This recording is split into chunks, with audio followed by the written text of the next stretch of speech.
Do you know the differences among due to, because of and on account of? No, I'm letting you know. Due to, because of या फिर on account of का use हम तब करते हैं जब हमारे हिंदी सेंटेंस में की वजह से या फिर के कारण टाइप के वर्ड्स आते हैं, लेकिन कंफ्यूजन ये होती है कि हमें ड्यू टू का या फिर बिकॉज ऑफ का या फिर ऑन अकाउंट ऑफ का यूज कहाँ पे कैसे करना है। तो चलिए जानते हैं कि हमें इसका यूज कैसे करना है। Let's start. Due to acts like an adjective and modifies a noun, whereas because of acts like an adverb and modifies a verb and explains why something happened.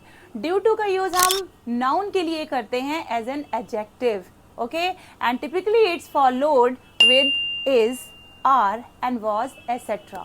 और because of का use हम verbs के लिए use करते हैं, mean जो action हुआ है वो क्यों हुआ है उसको एम्फसाइज करने के लिए हम बिकॉज ऑफ का यूज करते हैं। देखो बिकॉज ऑफ में ही बिकॉज लगा हुआ है, बिकॉज मीन होता है ना क्योंकि, तो वो एक रीजन एक्सप्लेन करता है कि जो एक्शन हुआ है वो क्यों हुआ है ना। चलिए इस एक एग्जाम्पल से समझते हैं। The cancellation was due to bad weather. The cancellation क्या है? नाउन है। इसके बाद जो हम यूज करेंगे फ्रेज वो ड्यू टू होने वाला है, क्योंकि जो कैंसिलेशन है वो क्या है? नाउन है। So the cancellation was due to bad weather. लेकिन अगर हम बात करें कि मैच कैंसिल हुआ बैड वेदर की वजह से, तो कैसे बोलेंगे? The match was cancelled. अब देखो कैंसिल्ड क्या है? वर्ब है, एक्शन हो गया यहाँ पे, तो कैसे बोलेंगे? The match was cancelled. अब क्या बोलेंगे? ड्यू टू या फिर बिकॉज ऑफ?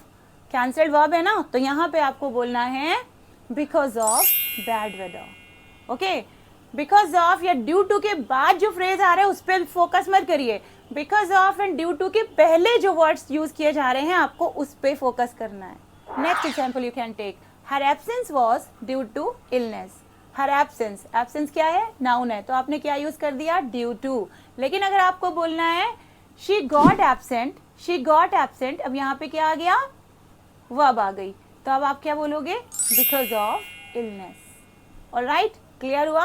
अब हम बात करते हैं ऑन अकाउंट ऑफ का यूज कहाँ पे करना है। ऑन अकाउंट ऑफ का यूज भी ठीक उसी तरह से किया जाएगा जैसे हमने बिकॉज ऑफ का यूज किया है, बट ये एक फॉर्मल इंग्लिश होती है और इसको ओल्ड इंग्लिश भी बोलते हैं। Alright, now you tell. अब आपको बताना है यहाँ पे क्या यूज करेंगे। She failed blank poor preparation. यहाँ पे जो ब्लैंक है इसमें ड्यू टू आएगा या फिर बिकॉज ऑफ आएगा? जल्दी बताइए कमेंट में। इसी तरह से सीखना है समथिंग न्यू तो follow Avenue, and for the best online classes WhatsApp on given number. All the best.